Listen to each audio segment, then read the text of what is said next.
जरांगे आणि शिंदे समितीच्या बैठकीमध्ये तोडगा नाहीच. मनोज जरांगेंकडून उपोषणातून माघार घ्यायला स्पष्ट नकार. आरक्षण देण्याचं काम शिंदे समितीचं नाही, जरांगेंचं वक्तव्य. आरक्षण देण्याचं काम शिंदे समितीचं नाही, शिंदे समितीला पाठवणं म्हणजे राज्याचा आणि सरकारचाही अपमान. मनोज जरांगेंचा राज्य सरकारवर हल्लाबोल. आरक्षणाचा GR काढल्याशिवाय आंदोलन सोडणार नाही, जरांगेंचा निर्धार.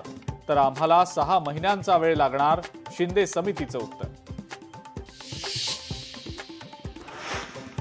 मुख्यमंत्र्यांनी तत्काळ मागण्यांची अंमलबजावणी करावी. मराठ्यांच्या संयमाचा अंत पाहू नये, जरांगे मागण्यांवर ठाम.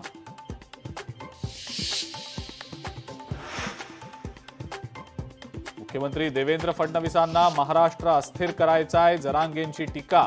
तर दुकानं, पाणी फडणवीसांच्या आदेशानंच बंद केल्याचं वक्तव्य.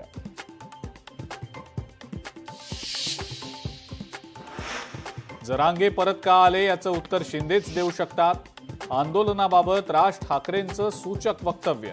नवी मुंबईला जाऊन प्रश्न सोडवला होता, मग आंदोलक परत का आले शिंदेंनाच विचारा, राज ठाकरेंची प्रतिक्रिया.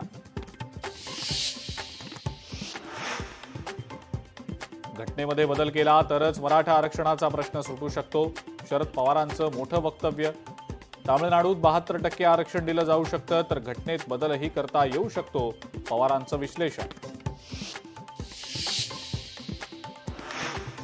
आंदोलकांना सोयीसुविधा दिल्या नसल्याचा आरोप पालिकेनं फेटाळला. 321 स्वच्छतागृह, 450 सफाई कर्मचाऱ्यांसह रुग्णवाहिका तैनात केल्याची पालिकेची माहिती.